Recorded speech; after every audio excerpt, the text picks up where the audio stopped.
21 episode की शुरुआत में हम देखते हैं कि और उसके बाद जिंग जिंग अपनी सारी सामान लेकर गू के घर में आ जाती है। यानी कि गू आखिरकार जिंग जिंग की पेरेंट्स को मना दिया। और यहाँ पर गू का घर तो बहुत ज़्यादा फैंसी होती है। और आगे से गू जिंग जिंग को बोलती है कि तुम मेरी घर को ऐसी डेकोरेट करो जैसे कि मैं जहाँ पर भी देखूँ सिर्फ तुम्हें मिलूँ। और यहाँ पर जिंग जिंग का जितना भी कलेक्शन होती है वो चारों तरह से डेकोरेट कर देती है। और यहाँ पर जिंग जिंग अपने साथ कोई भी नाइट सूट लेकर नहीं आया होती है, इसलिए वो गू की एक ड्रेस पहन लेती है और वो गू के पास आती है उसके साथ काम करने के लिए। और यहाँ पर जैसे ही गू उसे ऐसी देखती है तो उसे तो उसके ऊपर खुद ही कंट्रोल नहीं होता, क्योंकि जिंग जिंग बहुत ज़्यादा क्यूट लग रही थी। फिर भी वो किसी भी तरह खुद को कंट्रोल करती है, लेकिन जिंग जिंग तो पता भी नहीं होती है कि उसकी वजह से गू की हालत क्या हो रही है। और दूसरी तरह आइमी तो ये सोच रही होती है कि उससे कैसे साउतो शादी के लिए प्रपोज करेगा। और यहाँ पर जिंग जिंग उसे राय देती है कि तुम इसके लिए साउतो को थोड़ा सा हिंट दो। इसलिए वो साउतो को लेकर एक ब्राइडल शॉप पर जाती है और उसे बोलती है कि हमेशा कपल नहीं रख सकते।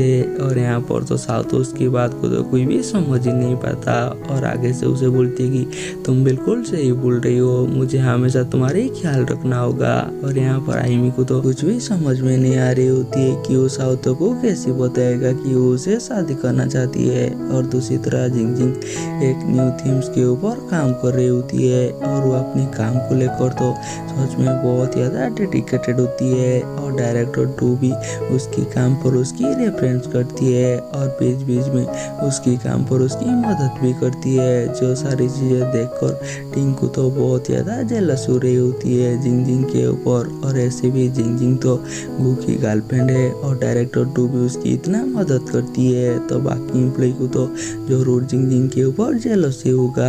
और यहाँ पर जितने भी एम्प्लॉय होते हैं सब तो जिंग जिंग के बारे में बात कर रही होती है कि वो कितना टैलेंटेड है, इसलिए तो उसे इतना बड़ा प्रोजेक्ट मिला।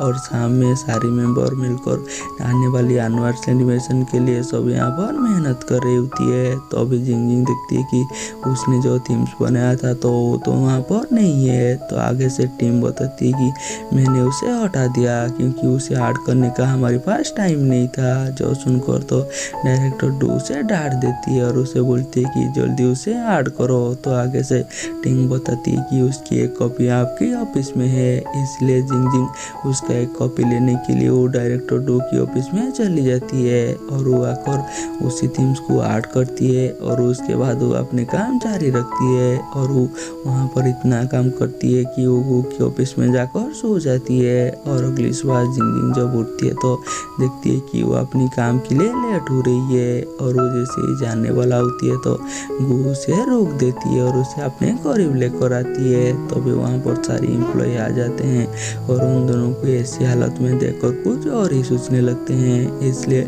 वो तो यहाँ से जाने लगते हैं। तो आगे से जिंग जिंग गू को बोलती है कि वो हमें गलत समझ रहे हैं, क्यों ना तुम जाकर उन्हें उनकी गलतफहमी दूर करो। तो आगे से गू उसे बोलती है कि ऐसे भी तो हम साथ में रहते हैं, अगर मैं उन्हें कुछ बोलूँगा तो वो तो हमारे ऊपर कोई भी बिलीव भी नहीं करेगा।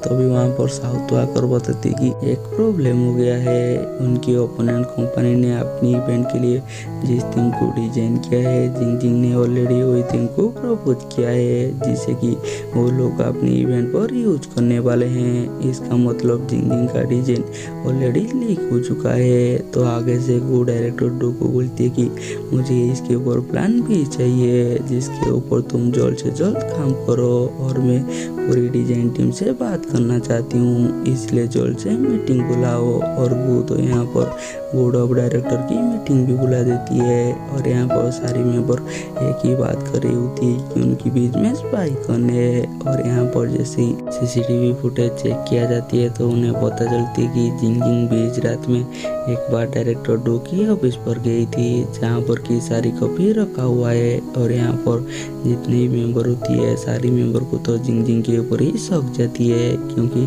वहाँ पर और कोई भी नहीं होता जिसके ऊपर शक किया जाए। लेकिन ये बातें तो गू को बिल्कुल भी अच्छा नहीं लगता और वो जिंग जिंग का साइड लेती है और बोलती है कि एक सीसीटीवी फुटेज के ऊपर हम किसी के ऊपर इतना बड़ा इल्जाम नहीं लगा सकते। और यहाँ पर डायरेक्टर डू भी जिंग जिंग का साइड लेती कहती है कि मुझे पता है कि वो मेरी ऑफिस पर क्यों गई थी, क्योंकि मैंने उसे वहाँ पर भेजा था कुछ फाइल लाने के लिए। लेकिन यहाँ पर बोर्ड ऑफ डायरेक्टर को ऐसा लग रही होती है कि वो लोग इसलिए जिंग का सपोर्ट कर रहे हैं क्योंकि ये गू की गर्लफ्रेंड है। तो आगे से वो गू को बोलती है कि अगर ये सारी चीज़ें दोबारा हुआ तो इसका जिम्मेदारी आपको लेना पड़ेगा। और दूसरी तरफ दादाजी का तो आज बहुत ज़्यादा तबीयत खराब हो जाती है, इसलिए वो उनसे मिलने के लिए जाती है। तो आगे से दादाजी उसे बोलते हैं कि मुझे जिंग के ऊपर पूरा भरोसा है और मुझे पता है कि आज बोर्ड ऑफ डायरेक्टर ने तुम्हें बहुत ज़्यादा परेशान किया होगा और जिंग को भी, और तुम्हें उस इंसान को भी जल्द से ढूंढ कर निकालना होगा जो कि हमारी कंपनी के अंदर स्पाई है, और ये काम तुम्हें जल्द से जल्द करना होगा। और दूसरी तरफ जिंग का तो ऐसे भी काम चोरी हो गया होती है और उसे ओवर टाइम काम करना पड़ रही होती है। और यहाँ पर जिंग तो सिर्फ खुद को प्रूव करना चाहता था, लेकिन वो तो उसे ऐसे अकेला काम करने नहीं दे सकता था। इसलिए वो जिंग को बोलते कि तुम्हारे पास अभी भी थोड़ा टाइम है, इसलिए तुम आराम कर सकते हो। लेकिन जिंग तो उसकी कोई बात नहीं सुनता, और ऐसे भी को उसे अकेला नहीं छोड़ सकता था। अगर उसे छोड़ेगा तो जिंग को बोर लगेगा, इसलिए वो वहीं पर रुक जाती है ताकि जिंग को ऐसा लगे कि कोई उसके साथ है। और वो इतना थक गया होती है कि वो तो वहीं पर सो ही जाती है। और उसके बाद वो तीनों एक साथ बैठे हुए होते हैं जहाँ पर कि वो इस बारे में बात कर रही होती है कि उनकी कंपनी में स्पाई कौन है। तो आगे से जिंग बोलती है कि मुझे डायरेक्टर डू की रूम पर भेजने के लिए सजेशन टीम ने ही दिया था।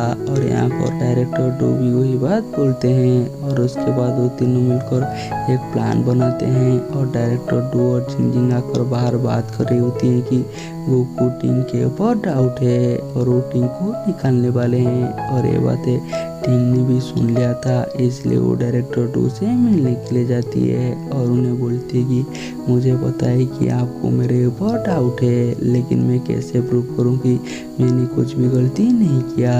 और मुझे पता है कि आप लोग नहीं चाहते हैं कि जिंग के ऊपर कोई भी इल्ज़ाम लगे, इसलिए मुझे इसमें आप फंसाना चाहते हैं। और यहाँ पर डायरेक्टर डू से बोलते हैं कि अगर तुम रिजाइन कर दोगे तो इसके बारे में किसी को भी पता नहीं चलेगा और मैं तुम्हें और कोई कंपनी में रिकमेंड भी कर दूंगा। लेकिन टिंग इतना गुस्से में होती है कि वो बोलती है कि मुझे मेरी स्किल के ऊपर पूरी यकीन है कि मैं और कहीं से भी जॉब ले सकती हूँ, बोलकर वो गुस्से से यहाँ से चली जाती है। और यहीं पर हमारी एपिसोड ख़त्म हो जाती है और हम मिलेंगे जल्दी नेक्स्ट एपिसोड में।